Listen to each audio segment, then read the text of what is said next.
The number 5 team in the country lost to a fucking MAC school. The SEC and Big Ten had a lot of teams struggle. The Big 12 had teams in really tight races, contending teams. And I talked a lot of shit about this week, and it ended up being so good. So let's talk about it. So let's lead this off with the biggest game by far going into today in Texas, Michigan. Now, yeah, I meant Texas just blew the shit out of them. I can't say I'm surprised at all. I'm not surprised at all. I mean, in reality, we knew this. I think this was like a feeling in everybody's mind that Texas would just blow out Michigan, but nobody wanted to admit it because it is Texas, Michigan, and the game had so much hype going into it, and then Texas was up 24-3 at half. And then Michigan, I don't even want to say they crawled back into it. They got pity points. Davis Warren is not good, but I can't say Alex Orji is also the answer. Donovan Edwards came into the year with Doak Walker award-winning hype. Maybe a step below that. Maybe not in the Junkins, Henderson, Gordon range, but he's not even close. Not even close. He has 88 yards in his 2 games combined. Not good. I mean, you can see only 8 carries, but still, he's the focal point of that offense, and he's getting 8 carries. And Texas could have just cemented themselves as the best team in college football. I meant Ewers did literally whatever he wanted against one of the best defenses in the country. I don't want to say a hostile environment because that's not what I think of Michigan, but in front of 110,000 people in the big house, we'll say. And I know Georgia, and we're going to talk about Clemson because of their performance and how Georgia's win looks so much better against Clemson. But Texas may be too. And I can't say anything about Ohio State either because they just haven't played anybody. They played Akron and Western Michigan. But there is a top 3 in college football, and they are very high above the rest. And it is Georgia, it is Texas, it is Ohio State, and Ohio State isn't even proven yet. It could just be Georgia and Texas are just running college football this year. But I can't say anything about that yet. Now, how about this game? This is not even, somehow, some way, this isn't even the biggest game the MAC played in today. Bowling Green almost went into Penn State and beat them. Okay.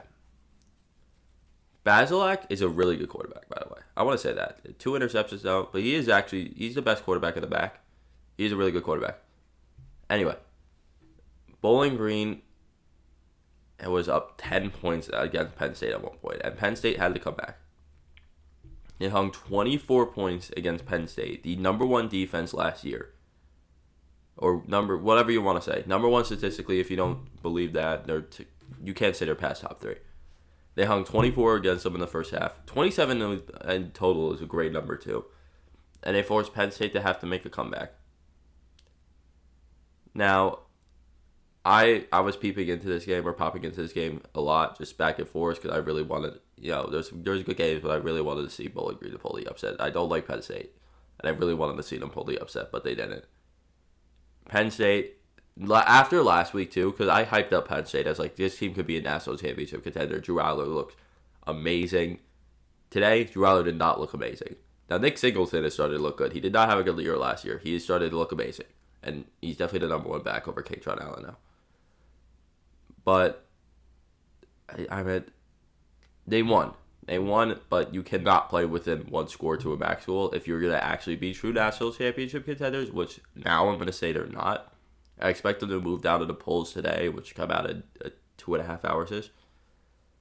Which is going to be very interesting because Notre Dame obviously moves down. I think Oregon could move down. And then Penn State's going to move down. I think we could be looking at Mizzou as the number 6 team in the country, number 7, which kind of interesting. But that's a different conversation. Penn State, again, Penn State and Oregon are the number 2 teams and number 3 teams. And you know what? The number 4 team in the Big Ten, too. All looked awful today. And that was one of the points I made in the intro with the SEC and Big Ten, but especially the Big Ten looking bad. Number 3, the number 2 team in the Big Ten plays within 3 points to whatever school. what is it, Mountain West school. The number 3 team in the Big Ten plays within 7 to a MAC school, and the number 4 team gets blown out by 19 at home.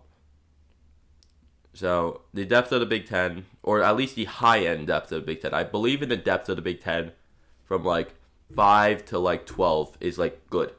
There's a lot of good teams in there that are better than years past would be. But 2 through 4, which I don't even think Penn State, Michigan, and Oregon are the 3 best, or 2 through 4 anymore. Not good, because I think USC jumps from maybe into that 3 spot or to that 4 spot. But the previously known as the 2 through 4 did not look good, and they're not very good. No. Let me backtrack on that. They're not looking like national championship contenders, which they at least 2 of the 3 could be. I didn't think Michigan could be. Now let's talk about the game of the day. And so now let's talk about the game of the day. Oklahoma State was down 21-7 at half to Arkansas. And they came back and won. Now, does this look good for Oklahoma State or not? I don't know. I said in the intro that Big 12 contenders struggled. I'm talking Utah for half, or Utah we'll discuss of later. And Oklahoma State struggled against a bottom-tier SEC school, and then we'll talk about Kansas State and Tulane, literally next one. And Oklahoma State, I can't tell. I can't tell if this is a good look for Oklahoma State or not. Because Arkansas is projected to win 2 or 3 games in the SEC. And Oklahoma State is projected to win 9 and 10 games, or 9 or 10 games in the Big 12. And they just went to overtime. Now, is this mean that Arkansas is better? Maybe. Yes. Not a maybe. Yes. Arkansas is a much better team than we thought. 2 of the bottom feeder teams in the SEC are much better teams than South Carolina, Arkansas. 3 of them. 3 bottom feeder teams in the SEC look a lot better than we thought. In Vandy, South Carolina, and Arkansas. Those are the 3 projected worst teams in the SEC, and they all look much better. Now, is that because of non-conference? Yeah, or no, because South Carolina just played an in-conference game. But they all look a lot better. So I don't think this looks as worse as... I don't think Arkansas is a 3-win team. They still could be, and they're still a good 3-win team. But Oklahoma State has playoff contender hopes. And you're now playing with an 8 to an SEC school, which a team in a similar spot with similar hopes like Alabama would probably blow out Arkansas by 27 plus. And that's a reach, like 20 plus. So I don't know. The comeback is great. You didn't lose. And honestly, it may not even matter anyway, because your only shot in could be through the winning the Big 12 championship. But I'll give it a good win for Oklahoma State. Coming back, facing adversity, doing that. Ollie Gordon sucked though, 49 yards on 17 carries. First time he's been held in check since he got the starting job at like week 4. So, again, another game where I'm like, is this a good win? Because it's the same situation. Kansas State was down 10 plus points to Tulane on the road, and they came back. Now, is it a good look for the number 2 team projected, or the number 2 team odds-wise to win the Big 12, to be playing within a score to a G5 team? No. But Penn State just did that. Notre Dame just did that the opposite way. And so maybe it's not. And I think this week, I talked about it 2 days ago in a video, that the G5, how this stretch of G5 games, nobody even watched it, I got 1 view.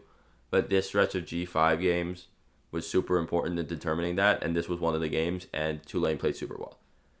They have not, Shirts left last year, and they have not missed a single beat. I can't tell if this is a good win or not. Very similar to the Arkansas-Oklahoma State. Tulane was down 10 at half. They come back and win, but you're at a G5 school. So coming back on the road is tough, and Tulane is no joke. I still don't know how they are, because Shirts left them this year, new coaching staff, and they seem to have definitely replenished in the transfer portal. They're still a super talented team, one of the most talented group of 5 teams.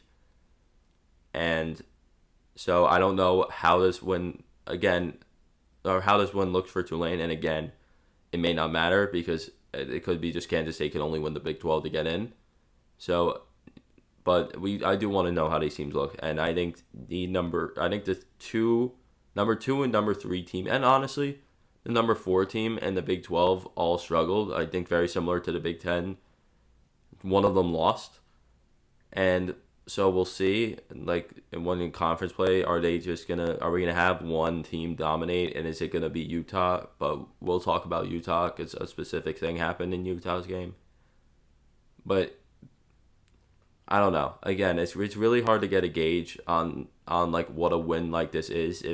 Is Tulane like the same Tulane they have been the past 2 years, and they're gonna win 10 games, and they're gonna get that G5 playoff spot, and then Kansas State has a win over them, or is it gonna be that Tulane is okay this year, and now it turns out Kansas State is just okay this year, and it turns out Arkansas is still really bad this year, and Oklahoma State ends up winning 8 games, and in the Big 12 really only doesn't even get a 10-win team, or has like the best team be 10-3.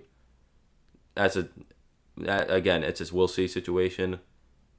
I'll give it a good win for Kansas State because it is on the road and they had to make a comeback on the road. But I am getting concerned about these Big 12 teams based on performances today. All right, so I didn't have plans to talk about this Utah game, or I shouldn't have to talk about this Utah game, because Utah, for the first half of this game, definitely looked like they were easily the best team in the Big 12. They were up 23-3. They were dominating. Their offense looks really good. And then Cam Rising gets hurt. And that is the big thing, because he was hurt all of last year, and Utah, who had previously won 2 straight Pac-12 championships and gone to 2 straight Rose Bowls, were an 8-5 team last year without him. Big. If he is healthy, Utah can be good enough to have an auto bid, because with the teams ahead of them, kind of like Michigan and then Notre Dame, they'll probably jump up to 8 or 9 in the poll this week, or today, not this week, not this year, today. I guess it's post. Whatever. And if he's hurt long term, because it is to a throwing hand and there's nothing announced on it, that changed the entire dynamic in the Big 12.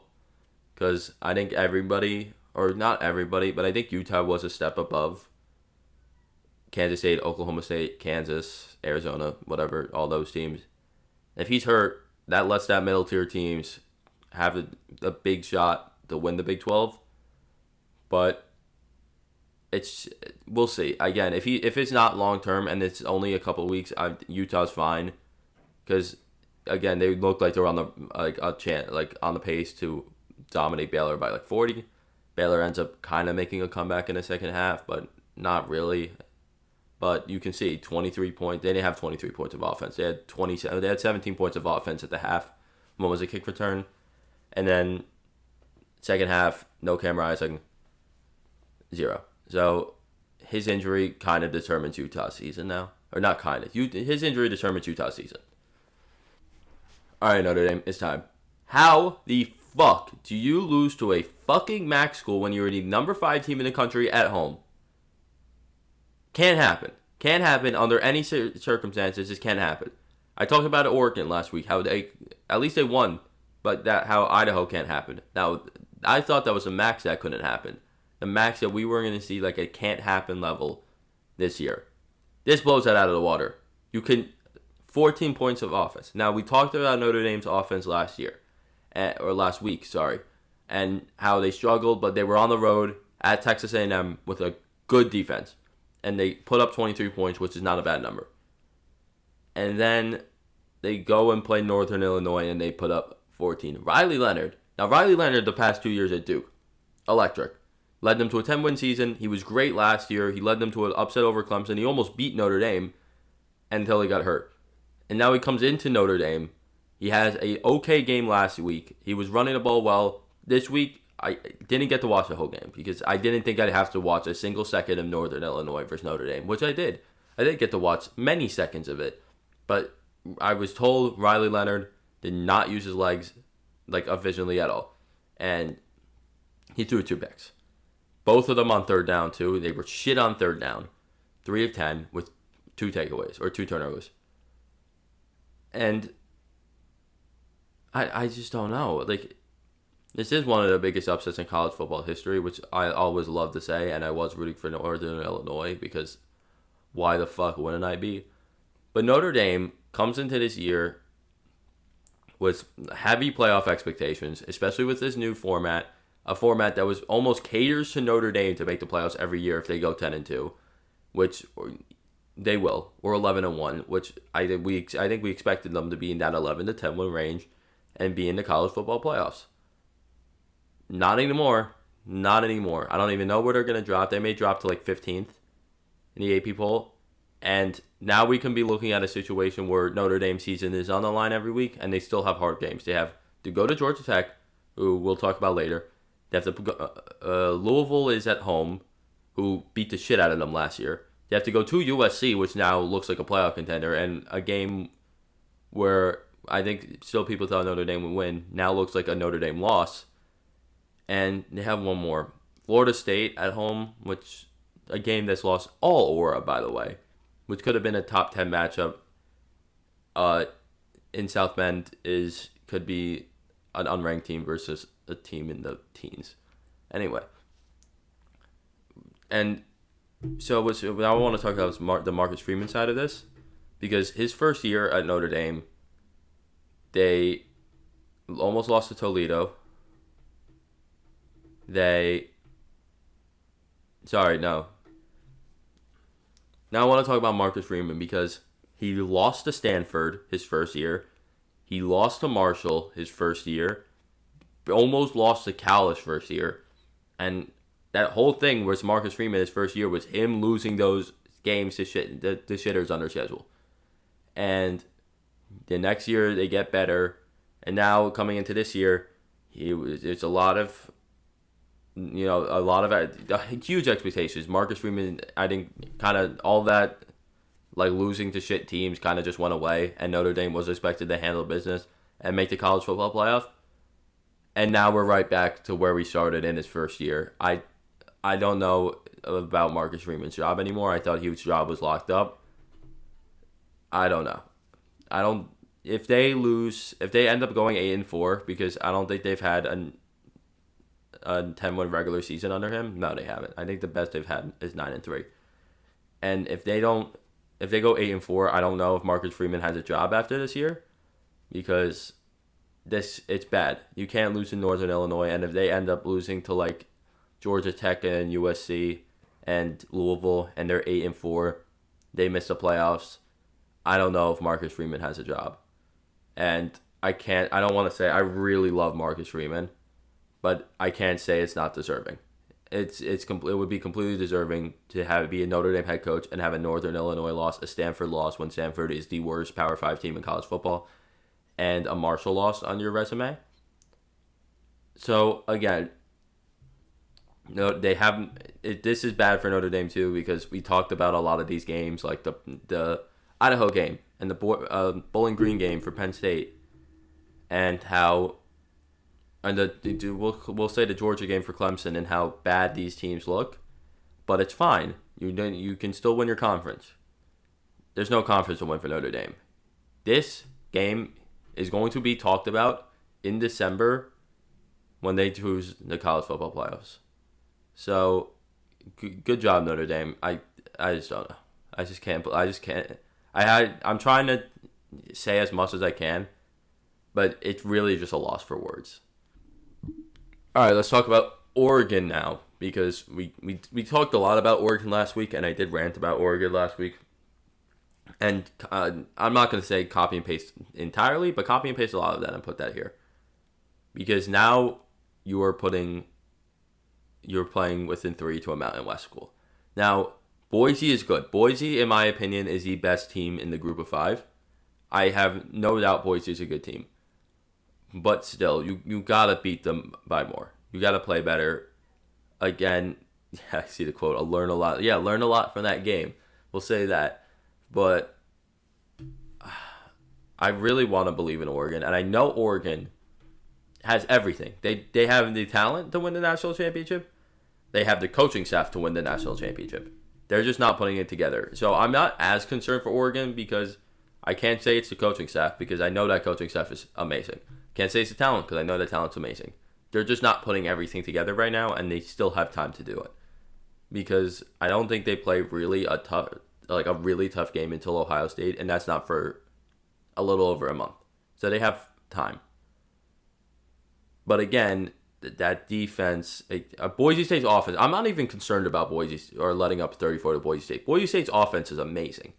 Alshon Gentry is, I know I'm not. I was going to say Heisman contender. He's a Doak Walker finalist for sure. That's what he's playing like. Playing like the best running back in the country right now. And Madsen is a good quarterback to cite that stat line. But the offense now, it's 37. They didn't even put up 37 points of offense. They had 30 points of offense, and Georgia Southern had 42. I'm very concerned about the offense. But you look at these stats. Look at the numbers that they're putting up. Dylan Gabriel, 3 incompletions, 2 touchdowns, no turnovers. James, 102 yards. Evan Stewart, 5 receptions, 112 for a TD. Those are great offensive stat lines that should equate to more than what they are putting up, but it's not. They're putting up numbers, and this was the same in the Idaho game because everybody in the Idaho game had great stats, but they only put up 24 points. Here, everybody has great stats, and I don't want to say they only put up 30, but against Boise State's defense, you should be putting up closer to 50. So I think now my take on Oregon is that they are just, I don't want to say they're getting unlucky, but they are putting up numbers, and at one point it's going to translate to them starting to put up big numbers offensively, points-wise, and I think their defense is fine. It's Boise. It's a great offense. So I'm not going to overreact to this game like I did the Idaho game because I still think Oregon is fine. I just can't say they're one of the 4 true national championship contenders, which I thought they were. I'm going to move that into a 3 top national championship contenders, which I talked about earlier. But I can change my opinion on October 12th around whatever time that game ends. That opinion can change completely if they beat Ohio State, and that's their really only big game until then. So they still have time, and I think that's the one thing Oregon has is they have time to start getting better, and I think they will. And I think by the time that game is played in Eugene, Oregon will be the team that we expected them to be. Tennessee, NC State was probably the game I was, besides Texas, Michigan, of course, I was really hyped for this game. I thought this game could have been a sneaky good game, and we talked about it last week that, hey, is NC State, maybe they played look ahead, maybe they can actually compete with Tennessee a lot more than we thought because they were just playing look ahead to Tennessee instead of focusing on Western Carolina. No, the NC State's just not a good team. They're not. I mean, they barely beat Western Carolina, and then they get blown out by 41 to Tennessee the next week. Now, I said in the intro the SEC struggled, and now just thinking about it, I don't even know why I said that, because they didn't. They didn't struggle. Mizzou looks great. Tennessee looks like a playoff contender. Ole Miss hasn't played anybody. Same with Mizzou. They haven't played anybody, but they've been just blowing the shit out of the shitty teams they've been playing. Alabama looks great. Georgia looks great. So why I said that? I actually have no idea. I think I was really only thinking about Kentucky when I said that. And they can just be a bottom feeder in the SEC. So whatever. Tennessee is a playoff contender, for sure. And they are going to jump in the polls. They're going to jump high. I think they're above. LSU's above them. They'll jump LSU. They'll jump Notre Dame. They'll jump Michigan. So they can end up being like 11 or 10 in the polls. And I expect them to stay there. Because Nico's legit, despite the 2 turnovers. This offense is legit, very legit. The running game is legit, like it has been under Heupel and has not gotten love. And their defense is everything's legit. Tennessee's a legit team. They're a legit playoff contender. I think they're a contender to host a playoff game, which would be awesome. A playoff game in Knoxville would be amazing. But Tennessee just flexed their muscles in this game. They are a very good team. So I want to backtrack on that statement I made about the SEC last time we talked. All right, I want to backtrack on that SEC statement actually, because there are a few teams that struggled, and we won't talk about all of them. But LSU struggled, and Kentucky struggled was one of them. LSU barely struggled against Nicholas, and Oklahoma was really the one I had in mind here because Houston comes in, and Houston's a Big 12 team. Not a good Big 12 team. and by any stretch actually, not a good team by any stretch, and they only put up 16 points against them. UNLV beat them 27-0 on the road, and then Oklahoma comes in the next week and beats them by 4, and Oklahoma is a playoff contender. I don't know. I feel like I just said Oklahoma State a couple times. My bad if I did. It's Oklahoma. Houston is one of the worst Power 5 teams, if not the worst, which they actually could have earned that right at this point the way they've been playing. But they almost beat Oklahoma at home, and Oklahoma, you're a playoff contender. Don't do that shit. That's half of what I say in these reviews is don't do that. Can't happen. But I mean it. I just play better because a lot of times like I can't give in-depth analysis. I haven't like watched these games, and I did not watch Oklahoma Houston. So Jackson Arnold didn't put up great stats. The running game didn't seem like they were there. 16 points offensively. It's not great. They got to get their offense right, and they could. They definitely could. But we'll see for Oklahoma. I still think they'll find. And how about Illinois coming back? Not really. How about Illinois going in? How about Illinois going and beating one of the contenders in the Big 12? One of the top contenders in the Big 12, top 4 contenders, top 5 contenders in the Big 12.